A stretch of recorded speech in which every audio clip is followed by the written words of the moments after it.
Syederalun, Ikatan Alumni Timur Tengah atau IKAT Aceh, melaksanakan Aceh Syariah Economic Forum di Ballroom Hotel Hermes Palace, Banda Aceh pada hari Kamis 4 Agustus 2022.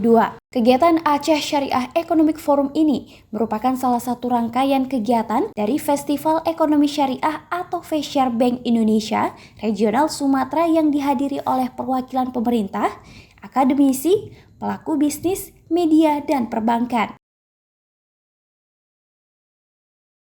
Ketua IKAT Aceh Muhammad Fadilah menyampaikan rasa terima kasih kepada Bank Indonesia yang telah mempercayakan IKAT Aceh untuk bekerja sama dan mendukung penuh kegiatan yang bertujuan untuk mendiskusikan dan menemukan gagasan maupun aksi strategis dalam penguatan ekonomi dan keuangan syariah di Aceh.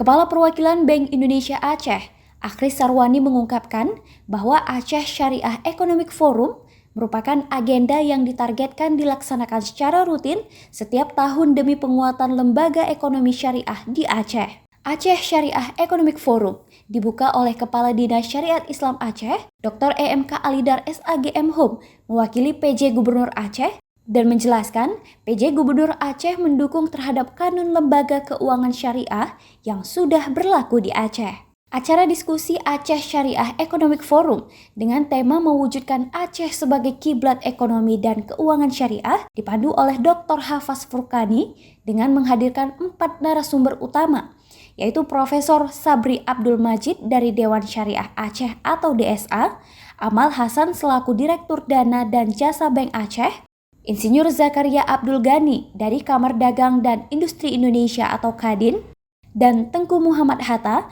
dari Majelis Permusyawaratan Ulama atau MPU. Muhammad Riza Nurdin, Ketua Panitia mengatakan blueprint dan roadmap bertujuan untuk menjadikan saran kebijakan berbasis bukti bagi semua pemangku kepentingan di Aceh dalam rangka pengembangan ekonomi dan keuangan syariah, baik pada tingkat provinsi, kabupaten kota hingga ke level desa atau kampung. Dari Banda Aceh, Syamsul Azman, Serambi On TV.